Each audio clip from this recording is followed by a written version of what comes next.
Hi friends, welcome back to another video. दोस्तों, आज के इस वीडियो में मैं आपके लिए लाया हूँ सतत विकास का महत्व के ऊपर निबंध। तो इस वीडियो को पूरा लास्ट तक जरूर देखना। तो चलिए वीडियो को शुरू करते हैं। भूमिका। आज के इस आधुनिक युग में सभी देश एक दूसरे से आगे निकलने की रेस में अंधाधुंध प्राकृतिक संसाधनों का दुरुपयोग कर रहे हैं। अगर उनको अभी नहीं रोका गया तो यकीन मानिए कि आने वाले दिनों में पृथ्वी पर व्याप्त सभी प्राकृतिक संसाधन बर्बाद हो जाएंगे। इसका दुष्परिणाम यह होगा कि आने वाली पीढ़ी को प्राकृतिक संसाधन नसीब नहीं होंगे, जिसका पूरा जिम्मेदार हम लोग होंगे।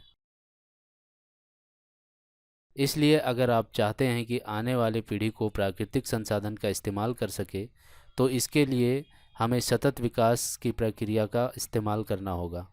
तभी जाकर हम प्राकृतिक संसाधनों को बचा पाएंगे। सतत विकास की परिभाषा। प्राकृतिक संसाधनों का उपयोग अपने बुनियादी ज़रूरत को पूरा करने के लिए कर सकते हैं, लेकिन हमें इस बात का भी ध्यान रखना होगा कि आने वाली पीढ़ी भी प्राकृतिक संसाधनों का उचित उपयोग कर सके। इसलिए हम कभी भी प्राकृतिक संसाधनों का दुरुपयोग ना करें। जैसा कि हम लोग जानते हैं कि आज के दुनिया भर में तेज़ी के साथ जनसंख्या वृद्धि हो रही है, और ऐसे में अगर आप प्राकृतिक संसाधनों का उपयोग ठीक तरीके से नहीं करेंगे तो आने वाली पीढ़ी इन प्राकृतिक संसाधनों के बारे में जान ही नहीं पाएगी और ना ही इसका इस्तेमाल कर पाएगी। इसलिए आपको हमेशा भावी पीढ़ी को ध्यान में रखकर प्राकृतिक संसाधनों का उपयोग करना चाहिए। सतत विकास का लक्ष्य। इसका प्रमुख लक्ष्य प्राकृतिक संसाधनों को बचाना है, ताकि भावी पीढ़ी भी इसका उपयोग कर सके। इसके अंतर्गत दूसरे प्रकार के और भी लक्ष्य निर्धारित किए गए हैं, जिसका विवरण इस प्रकार है। स्वच्छ जल, पर्यावरण, वातावरण को प्रदूषण मुक्त करना, अच्छा स्वास्थ्य, शुद्ध और स्वच्छ हवा, तेल, कोयला, प्रकृति के द्वारा प्राप्त दूसरे प्रकार की वस्तुएं। सतत विकास की आवश्यकता क्यों है? सतत विकास की आवश्यकता आज के समय सबसे अधिक है। जिस प्रकार वातावरण में प्रदूषण फैला है, अगर ऐसे में हमने प्रदूषण को नहीं रोका तो एक दिन पूरे पृथ्वी का अस्तित्व ही समाप्त हो जाएगा। इसका सबसे ज्वलंत उदाहरण दिल्ली है। दिल्ली में प्रदूषण की इतनी बड़ी समस्या है कि वहाँ पर प्रदूषण के कारण कई हजार लोगों की जानें भी जा चुकी है। इसलिए प्रदूषण को रोकने के लिए हमें सतत विकास का इस्तेमाल करना चाहिए। इसके अलावा पृथ्वी पर व्याप्त प्राकृतिक संसाधन जैसे पेट्रोल, किरासन, जल इत्यादि का दुरुपयोग नहीं करना चाहिए। अगर हम ऐसा करते हैं तो आने वाली पीढ़ी को प्राकृतिक संसाधन नहीं मिल पाएंगे। इससे उनका जीवन काफ़ी कठिन और दुर्गम हो जाएगा। इसलिए हमें इसका इस्तेमाल आवश्यक तरीके से ही करना चाहिए,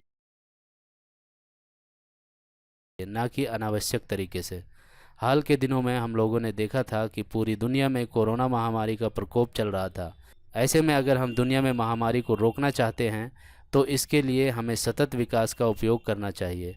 केवल सतत विकास ही हमें आने वाली महामारियों और प्राकृतिक संकटों से बचा सकता है।